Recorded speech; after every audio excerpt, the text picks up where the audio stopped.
ஆன்மீக அன்பர்கள் அனைவருக்கும் வணக்கம். யாராவது நம்மை அவமானப்படுத்தினால் நாம் என்ன செய்ய வேண்டுங்கிறத பற்றி ஒரு கதை மூலம் இதில் சொல்லியிருக்கிறோம். அண்ணே, சொல்கிறேன்னு தப்பாக நினைக்காதீங்க. என் மக இளவரசியை உங்கள் பிள்ளை மதனுக்குத்தான் கட்டி கொடுக்கணும்னு சின்ன பிள்ளையாக இருக்கும்போதே பேசினது தான். இருந்தாலும் இப்போ நடைமுறைக்கு ஒத்து வரும்னு தோணலை. எனக்கு இருக்கிறது ஒரே மக.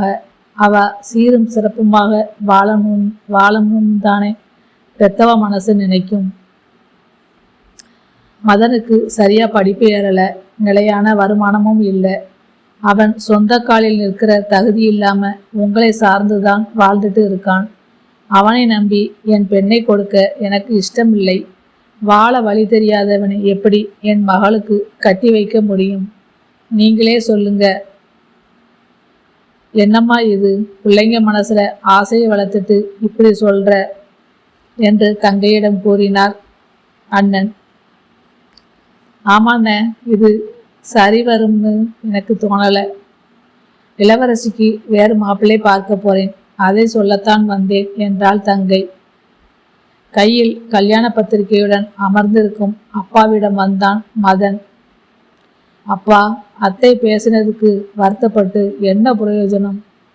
இளவரசிக்கு கல்யாணம் வச்சிட்டாங்க. தாய் மாமனாக போய் கல்யாணத்தில் கலந்துக்கிட்டு வாங்க என்றான் அப்பாவிடம் மகன். மதன், அவ பேசினது மனசிலேயே நிற்குதுப்பா. உன்னை வாழ வழி தெரியாதவன்னு சொல்லி அவமானப்படுத்தி அனுப்பினா. அந்த வீட்டு கல்யாணத்துக்கா போக சொல்ற? அவ மூஞ்சியில முடிக்கவே எனக்கு பிடிக்கல. அவ உறவே இனி நமக்கு வேண்டாம் என்று சொன்னார் அப்பா. ஆத்திரத்துடன் பதிலளிக்கும் அப்பாவை பார்த்தான் மதன். அவங்க அவமானப்படுத்தினது என்னைத்தானே அப்பா, பரவாயில்ல விடுங்க. நீங்க அவங்க கூட பிறந்தவங்க, மனசுல எதையும் வச்சுக்காம கல்யாணத்துக்கு போயிட்டு வாங்கப்பா என்றான் மகன். என்ன இவன் எதுவுமே நடக்காத மாதிரி சாதாரணமாக பேசுகின்றான்? வயசுக்கு வந்த பிள்ளையை, ஒரு ஆண் மகனை தன் பெண்ணை வச்சு குடும்பம் நடத்த லாயக்கில்லாதவன்னு சொல்லி அவமானப்படுத்தி இருக்கிறாள். இவனுக்கு அவள் மீது கோபமும் ஆத்திரமும் அல்லவா வர வேண்டும்? இத்தனை நாள் இளவரசிதான் தன் மனைவியாக போகிறாள் என்று நினைத்திருந்தவன் எப்படி இப்படி மாறி போனான்? என்னங்க, நம்ம மதன் பாவங்க, இளவரசியை மறக்க முடியாம மனசொடிஞ்சு போயிட்டான். வெளியில சொல்லாட்டியும் மனசிலே வேதனைப்படுறான்னு நல்லா தெரியுது. உள்ளூர்ல ஒர்க் ஷாப்ல பார்த்த வேலையை வேண்டாம்னு சொல்லிட்டு சென்னைக்கு போறதா சொல்றான். அங்கே அவன் ஃப்ரெண்டு இருக்கானாம், அங்கே போய் வேலை தேடிக்கிறேன்னு சொல்றான். உங்க தங்கச்சி இப்படி வயசு பிள்ளை மனசை ஒடிச்சிட்டாளே என்றாள் மதனின் அம்மா.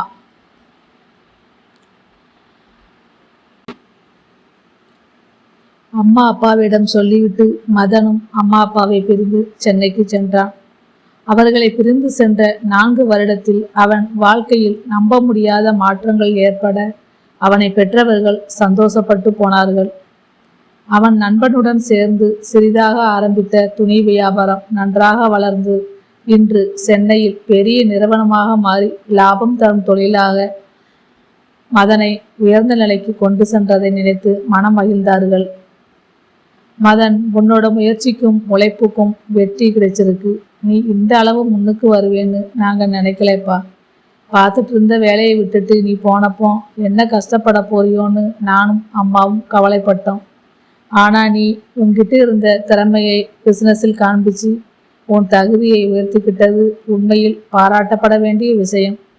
பெத்த மனசை குளிர வச்சிட்டப்பா என்றார் மதனின் அப்பா.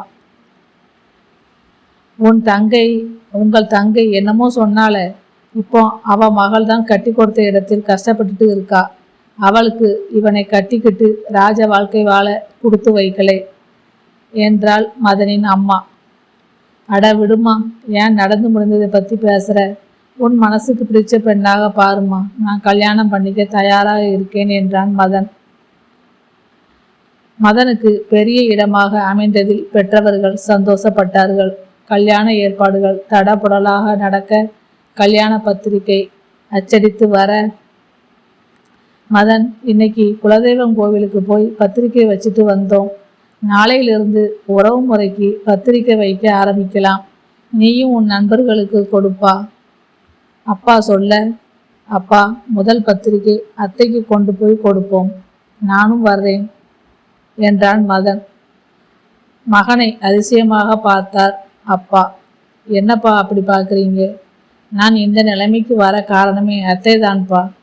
அதான் அவங்களை நேரில் பார்த்து பத்திரிக்கை கொடுத்து அழைக்கணும்னு சொல்றேன். மதன், உனக்கு என்ன பைத்தியமா? நீ அவ மூஞ்சியிலேயே முழிக்கக்கூடாதுன்னு நாங்கள் நினைக்கிறோம். அவ உன்னை அவமானப்படுத்தினவ, நீ என்னடானா அவளை பற்றி பெருமையாக பேசுகிற என்றார் அப்பா. ஆமாம்ப்பா, அத்தை என்னை அவமானப்படுத்தினது உண்மை. என்னை அவமதிச்சாங்க, அதை நான் ஒத்துக்கிறேன். எனக்குத்தான் அவங்க பெண்ணை கொடுப்பேன்னு வாய்க்கு வாய் சொல்லிட்டு என் அடிமனசில் ஆசைகளை வளர்த்து நான் சரியான வேலையில் இல்லாததை குத்தி காட்டி பெண் தர மறுத்தாங்க. அதுக்காக நான் அவங்க மேலே கோபப்படலை. அவமானத்தை மூலதனமாக மனதில் சேமித்து வைத்தேன். நான் ஒரு ஆண்மகனாக என் நிலையை உயர்த்தி அவங்களுக்கு முன்னால வாழ்ந்து காட்டணும்னு நினைச்சேன். அந்த அவமான தீ அணைஞ்சு போகாம என்னுள் கிளர்ந்து எழுந்ததன் தாக்கம்தான் என்னோட உயர்வு. இப்போ சொல்லுங்கப்பா, என்னோட இந்த நிலைமைக்கு யார் காரணம்? அத்தை தானே. என் உயர்வுக்கு மூல காரணமாக இருந்தவங்களை முறைப்படி பத்திரிகை கொடுத்து அழைக்கணும்னு நான் சொல்றது நியாயம்தானே என்றான் மதன். மதன் சொல்ல சொல்ல தன்னை மாதிரி அவமானப்பட்டதை நினைத்து கூனி குறுகி அவள் மேல் ஆத்திரப்பட்டு பழிவாங்கும் வெறியை வளர்த்து கொள்ளாமல் தன்னை உயர்த்தி கொண்ட மதனை பெருமிதம் பொங்க பார்த்தார் அப்பா.